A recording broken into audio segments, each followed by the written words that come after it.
Hello guys, good morning to all of you. I hope कि आप लोग बहुत अच्छे हैं, स्वस्थ हैं और तैयारी कर रहे हैं सीयूटी एग्ज़ाम की। जैसा कि आपको पता है कि एग्ज़ाम के डेट्स जो हैं वो बहुत जल्द घोषित हो जाएँगे। तो हिस्ट्री का जो कवरिंग है पूरा, वो हम लोग और भी फ़ास्ट तरीके से करने वाले हैं। जैसा कि आपको पता है, जितने भी संभावित प्रश्न बनते हैं, उन प्रश्नों को पहले आपको प्रेज़ेंट किया जा रहा है। डे बाय डे 3 वीडियोज़ आपको रेगुलरली प्रोवाइड किया जा रहा है। पहला मॉर्निंग का यानी अभी का वीडियो, दूसरा वीडियो आपको दोपहर के 12 बजे प्रोवाइड किया जाता है और तीसरा वीडियो आपको इवनिंग के टाइम 8 बजे प्रोवाइड किया जाता है। तीनों वीडियो देखिए, चैनल पे नए हैं तो चैनल को सब्सक्राइब कर लीजिएगा। वीडियो को अपने फ्रेंड के साथ शेयर करना मत भूलिएगा। आप किसी भी एग्ज़ाम की तैयारी कर रहे हैं, आपके लिए ये चैनल बहुत इम्पोर्टेंट है और सीयूटी एग्ज़ाम के तो अभी बहुत इम्पोर्टेंट सीरीज़ करवाए जा रहे हैं। तो चलिए स्टार्ट करते हैं आज के सेशन को। आज हम लोग इम्पोर्टेंट सेशन कवर करने वाले हैं, जिसमें हम लोग यूरोपीय कंपनियों के आगमन के बारे में पढ़ने वाले हैं। यानी कि हमारे देश में कौन-कौन से यूरोपीय कंपनी आए और किस प्रकार से उनका प्रचार-प्रसार हुआ, इन चीज़ों के बारे में आज इन डिटेल्स में पढ़ेंगे। बहुत ही इम्पोर्टेंट क्लास है। फटाफट से स्टार्ट करते हैं आज की क्लास को।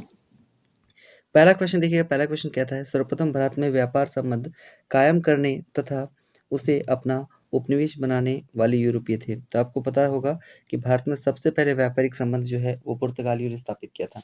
1498 ये डेट आपको याद रखना है। एक पुर्तगाली नाविक भारत आता है जिसका नाम था वास्को डी गामा और इसी ने शुरुआत कर दी थी।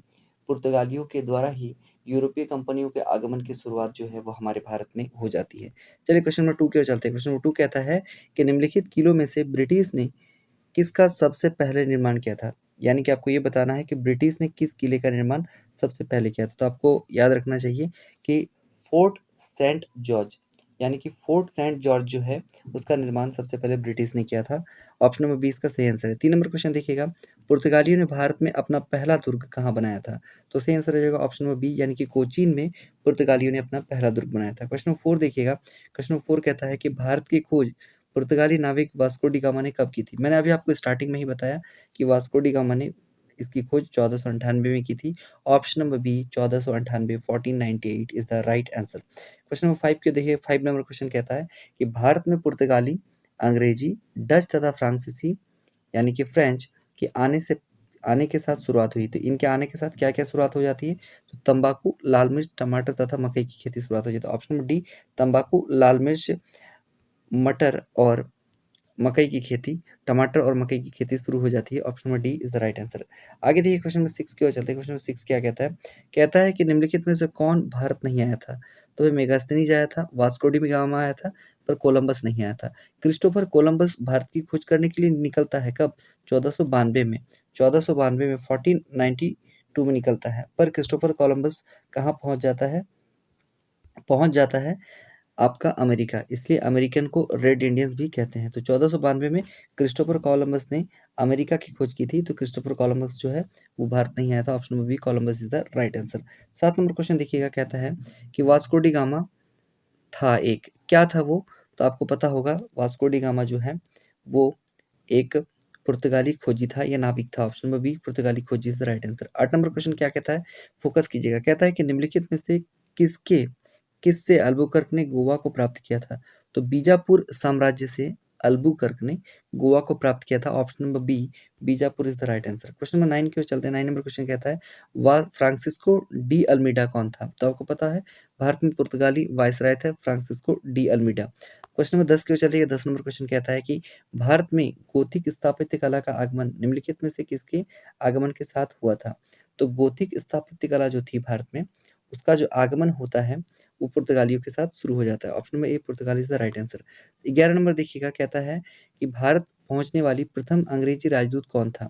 तो भारत पहुँचने वाला प्रथम जो अंग्रेजी राजदूत था वो कैप्टन हॉकिंस था। Option number C captain Hawkins. आपको कमेंट सेक्शन में ये बताना है कि कैप्टन हॉकिंस भारत किसके दरबार में आया था? यानी कि जब कैप्टन हॉकिंस आया था तो यहाँ पे जो था वो मुगल का शासन था। तो किसके दरबार में कैप्टन हॉकिंस आया था?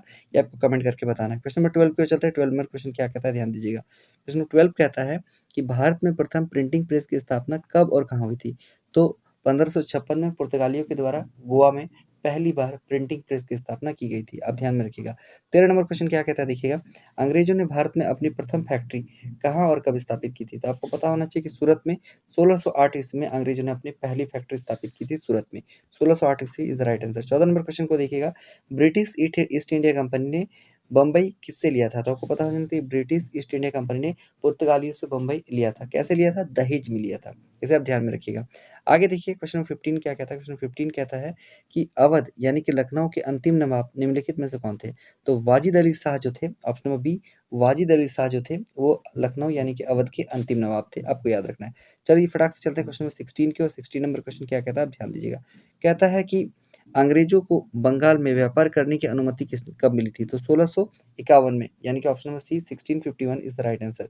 17 नंबर क्वेश्चन पे फोकस कीजिएगा। कहता है कि अंग्रेजों ने सुल्तानुती, कालीकत्ता तथा गोविंदपुर नामक बंगाल के 3 गांवों को जमींदारी कब प्राप्त की थी? तो 1698 में सुल्तानुती, कोलकाता और फिर गोविंदपुर की जमींदारी प्राप्त कर ली थी अंग्रेजों ने, ये आपको ध्यान में रखना है। आगे देखिए उसमें 18 क्या कहता है? 18 नंबर कहता है निम्नलिखित में से कौन अवध का ब्रिटिश रेजिडेंट था जब अवध का ब्रिटिश साम्राज्य में विलय हुआ था? तो अवध का ब्रिटिश रेजिडेंट जो था वो कौन था, ये आपको बताना है जब अवध को ब्रिटिश साम्राज्य में मिलाया जा रहा है। तो जेम्स आउटरम इसका सही आंसर हो जाएगा, option number A James Outram. 19 number question देखिएगा, इंपॉर्टेंट क्वेश्चन है। क्या कहता है कि भारत पहुंचने वाला पहला अंग्रेजी समुद्री जहाज कौन सा था? तो हेक्टर जो था वो भारत पहुंचने वाला पहला अंग्रेजी समुद्री जहाज था। 20 नंबर क्वेश्चन में फोकस कीजिएगा। अंग्रेजों ने पूर्वी भारत में अपना पहला कारखाना 1633 ईस्वी में किस स्थान पर खोला था? तो अंग्रेजों ने अपना पहला कारखाना जो है ना वो सूरत में खोला था, पर आपको अपना पहला कारखाना जो है 1633 में खोला था, पर आपको ध्यान में रखना है कि कहाँ खोला था? तो बालासोर उड़ीसा में खोला था। Option number A Balasore Orissa is the right answer. Question number 21 कहता है कि निम्नलिखित में से कौन सी भारत में फ्रेंच बस्ती नहीं थी? गोवा जो है ना वो पुर्तगाली बस्ती थी, ऑप्शन नंबर सी गोवा इसका सही आंसर हो जाएगा। 22 नंबर क्वेश्चन पे देखिएगा, कहता है कि डेनिस कंपनी का मुख्यालय भारत में कहाँ स्थित था? तो श्री रामपुर बंगाल डेनिस कंपनी का मुख्यालय था। 23 नंबर क्वेश्चन क्या कहता है? ध्यान दीजिएगा। भारत में फ्रांसीसियों ने अपना सबसे पहला कारखाना निम्नलिखित में से कहाँ स्थापित किया था? तो फ्रांसीसियों ने पहला कारखाना सूरत में स्थापित किया था। ऑप्शन नंबर ए सूरत इसका सही आंसर हो जाएगा। 24 नंबर क्वेश्चन में फोकस कीजिएगा। कलकत्ता यानी कि कोलकाता नगर फोर्ट विलियम की स्थापना जॉब चारकोन द्वारा कब की गई थी? तो फोर्ट विलियम की जो स्थापना है वो जॉब चारकोन के द्वारा 1698 option number A is the right answer में की गई थी। 25 नंबर क्वेश्चन कहता है कि बंगाल में फ्रांसीसियों द्वारा स्थापित बस्ती का नाम क्या था? तो आपको पता होना चाहिए कि बंगाल में जो फ्रांसीसी बस्ती था उसका नाम चंदन नगर था। Option C Chandannagar is the right answer. 26 number question देखिएगा। 18वीं शताब्दी में भारत में फ्रांसीसियों के सफल न होने का निम्नलिखित में से कौन सा एक कारण था? तो 18वीं शताब्दी में फ्रांसीसी जो थे वो भारत में सफल नहीं हो पाए थे, तो उसका कारण क्या था ये आपको बताना है। तो सही आंसर क्या हो जाएगा? इसका सही आंसर है ऑप्शन नंबर सी, यानी कि उन्होंने भारतीय शक्तियों के खिलाफ षड्यंत्र किया था, ये इसका सही आंसर हो जाएगा। 27 नंबर क्वेश्चन क्या है देखिएगा, कहता है कि कौन सी वस्तु का उत्पादन अंग्रेजी काल में नहीं होता था? तो आपको पता हो जाना चाहिए कि अंग्रेजी काल में जो उत्पादन नहीं होता था वो चाय तो होता था, अफीम भी होता था, कॉफी भी होता था, पर चना जो है वो नहीं होता था। ऑप्शन नंबर डी चना इज द राइट आंसर। आगे देखिए क्वेश्चन नंबर 28 कहता है कि अंग्रेजी सेना ने किसके नेतृत्व में फ्रांसीसियों को बुरी तरह पराजित किया था? तो अंग्रेजी सेना ने फ्रांसीसियों को पराजित जो किया था उसका नेतृत्व करने वाले सर आयरकुट थे। Option number C sir Eyre Coote is the right answer. आगे देखिए क्वेश्चन 29 को फोकस कीजिएगा। 29 नंबर क्वेश्चन क्या कहता है? कहता है निम्नलिखित में से पुर्तगाली यात्री ने मालावर तट की खोज की, तो किस पुर्तगाली यात्री ने मालावर तट की खोज की थी ये आपको बताना है। तो सही आंसर हो जाएगा कोविलहम, यानी कि option number B is the right answer. चलिए आगे देखिए क्वेश्चन नंबर 30 क्या कहता है? कहता है कि यूरोपीय व्यापारी कंपनियों में से कौन सबसे अंत में भारत आया था? तो आपको पता होना चाहिए कि जितनी भी व्यापारी कंपनी आई थी ना हमारे देश में, सबसे लास्ट में जो व्यापारी कंपनी भारत आता है वो था फ्रांसीसी कंपनी। ऑप्शन नंबर डी फ्रांसीसी company is the right answer. तो अगर हम लोग बात कर ले आगमन की, तो आपको थोड़ा सा आगमन का जो सूची है वो याद रखना है। तो सबसे पहले पुर्तगाली आए थे, कब आए थे? 1498 में, आपको ये याद रखना। सबसे पहले कौन आया था? तो पुर्तगाली आया था, कब आया था? 1498 में, आपको याद रखना है, ठीक है। उसके बाद अंग्रेज ईस्ट इंडिया कंपनी आती है। अंग्रेजी ईस्ट इंडिया कंपनी कब आती है? तो 31 दिसंबर 1600 को आती है, ये याद रखना आपको। अंग्रेजी ईस्ट इंडिया कंपनी 31 दिसंबर 1600 को आती है। तीसरे नंबर पे डच आता है, डच आता है। और डच कब आता है आपको ये भी ध्यान ध्यान में रखना है कि 1602 ईस्वी में डच आता है हमारे देश भारत में। डच के बाद डेनिस आता है। डेनिस कब आता है? डेनिस का जो आगमन था वो 1616 में था, ये ध्यान में रखिएगा। डेनिस कब आता है? तो 1616 में डेनिस आता है। डेनिस के बाद फ्रांसीसी आते हैं जो 1664 में आते हैं, ध्यान में रखिएगा। डेनिस के बाद कौन आता है? फ्रांसीसी। और कब आते हैं? 1664 में, और अंत में स्वीडिश आते हैं जो 1731 में आते हैं। ये आपको ध्यान रखना है। तो मैंने आपको बता दिया कि सबसे पहले पुर्तगाली, उसके बाद अंग्रेज, उसके बाद डच, उसके बाद डेनिश, उसके बाद फ्रांसीसी, उसके बाद स्वीडिश सबसे लास्ट में आते हैं। ये क्रम आपको याद रखना है, ये बहुत इंपॉर्टेंट क्रम है, इससे प्रश्न लगातार बनते रहते हैं। चलिए आगे चलते हैं क्वेश्चन नंबर 31 की ओर। 31 नंबर क्वेश्चन कहता है, भारत में अंग्रेजों द्वारा सर्वप्रथम किस किले को बनाया गया था? वह किला था, तो अंग्रेजों ने भारत में जो सबसे पहले किला बनाया था, वह किला कौन सा था आपको बताना है। क्वेश्चन नंबर 31 का सही आंसर दीजिएगा। तो सही आंसर हो जाएगा सेंट जॉर्ज, यानी कि ये पहला किला था जो अंग्रेजों द्वारा बनाया गया था। 32 नंबर क्वेश्चन पे फोकस कीजिएगा।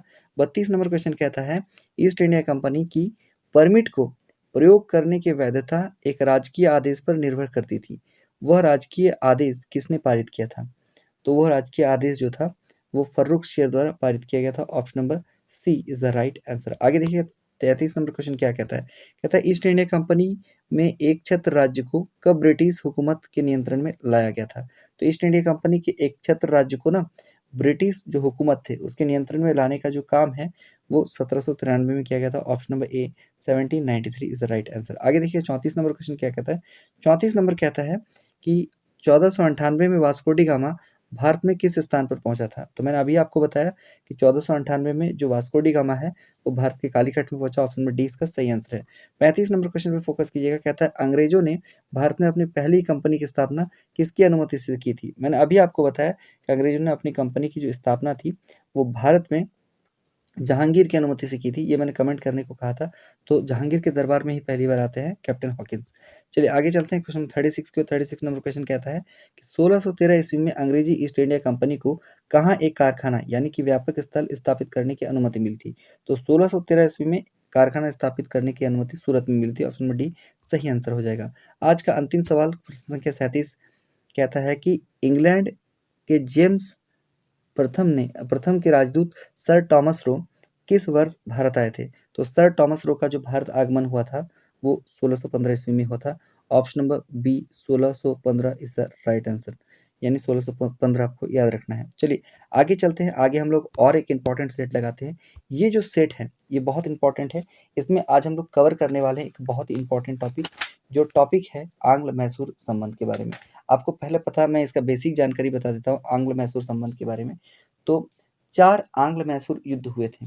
आपको ध्यान में रखना है आंग्ल मैसूर युद्ध कितने हुए थे, तो आपको इसको ध्यान में रखना है कि 4 आंग्ल मैसूर युद्ध हुए थे, 4 लड़ाइयाँ हुई थी आंग्ल मैसूर।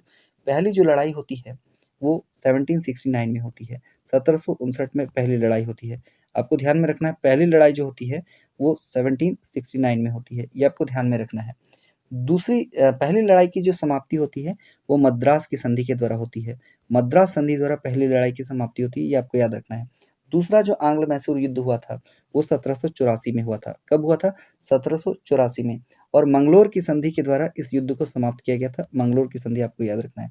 तीसरा जो आंग्ल मैसूर युद्ध है वो 1792 में हुआ था। 1792 में हुआ था, और इसे जो श्रीरंगपट्टनम की संधि के द्वारा तीसरा युद्ध जो है वो समाप्त किया गया था। और चौथा और अंतिम आंग्ल मैसूर युद्ध जो है वो 1799 में हुआ था, और ये जो है सहायक संधि के द्वारा ये युद्ध समाप्त हुआ था। तो 4 आंग्ल मैसूर युद्ध हुए थे, ये आपको ध्यान में रखना है।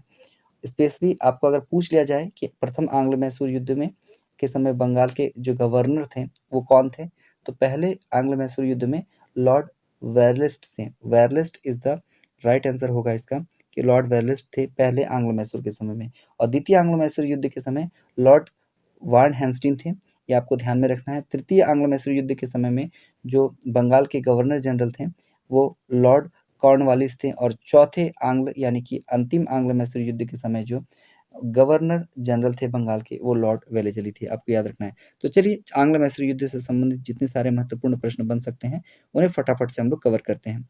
क्वेश्चन नंबर 1 क्या कहता है, देखिए टीपू सुल्तान की राजधानी थी। तो आपको पता होना चाहिए कि टीपू सुल्तान एक बहुत ही महान नेता थे, और इसकी राजधानी जो थी वो बेलूर थी। Belur is the right answer. Tipu Sultan Hyder Ali का पुत्र था, ये आपको ध्यान में रखना है। दूसरा क्वेश्चन क्या कहता है, देखिए दूसरा क्वेश्चन इंपॉर्टेंट है। क्वेश्चन थोड़ा बड़ा है, मैं जूम आउट करने का कोशिश करता हूँ।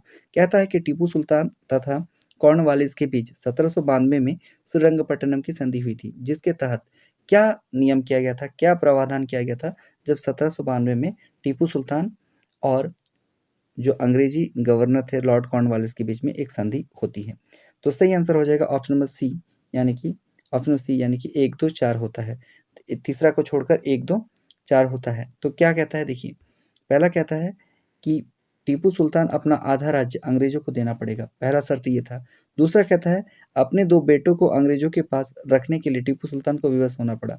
और तीसरा क्या कहता है, तीसरा कहता है कि श्रीरंगपट्टनम में एक ब्रिटिश रेजिमेंट की नियुक्ति हो जाएगी।